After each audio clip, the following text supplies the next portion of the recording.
Welcome friends. Today I am going to discuss about plagiarism perspective in global context. Actually, the rules and policies of plagiarism vary from country to country. In Germany, a data of an unpublished report shows that 40% of respondents admitted that they regularly cut and paste from sources without citing and referencing.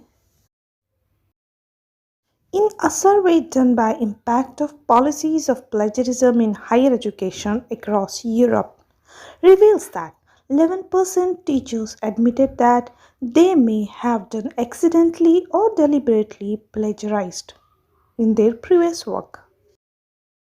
In France, there is a set pattern of plagiarism. For example, depending on percentage of content plagiarized, appropriate action is suggested. The United Kingdom's Quality Assurance Agency for Higher Education includes fraud, cheating, impersonation, and use of inadmissible material in their definition of academic misconduct. The case of China is a bit different. Chinese pedagogy is influenced by Confucius. So, students should remember the classical text as it is. No need to mention the name of scholar, as they assume it a disrespect to the scholar. But technically, theft of intellectual property is illegal in China also. These are just a few concepts about plagiarism in other countries. Now we will discuss plagiarism in India. Plagiarism in India does not start at higher level of education. It starts from primary education itself. During primary schooling, teacher asks students to write the answers as exactly as in the textbook. Otherwise, there is a threat to lose marks. This practice is gradually leading the minds of students just to memorize from books and reproduce in exam. Students think textbooks are ultimate source of error-free content. When students enter into higher education, they carry forward in their mind habit of memorization and copying from books. Thus, they cannot write on their own and unintentionally commit the offense of plagiarism. Friends, now we will see how to overcome plagiarism. Dawson and Overfield found that students were aware that plagiarism is bad, but they were not clear of what constitutes plagiarism and how to avoid it. Just announcing the penalties and actions about the plagiarism among students cannot stop them from committing this mistake.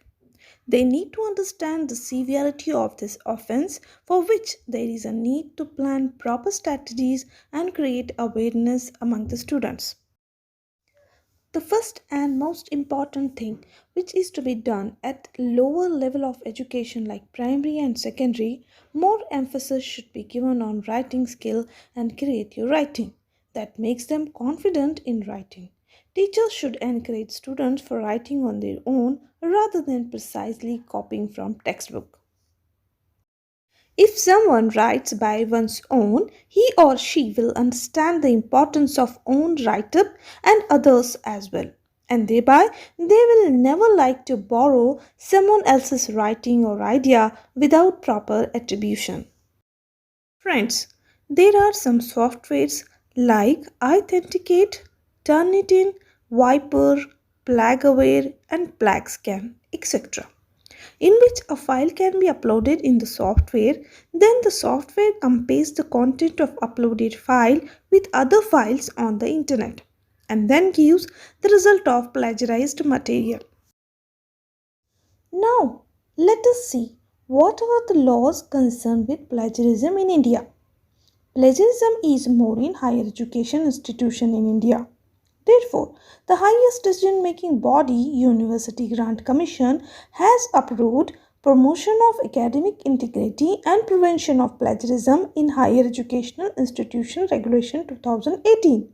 UGC released the regulation on 23rd July 2018 for students, faculty, researchers and staff of all higher educational institutions in India with immediate enforcement.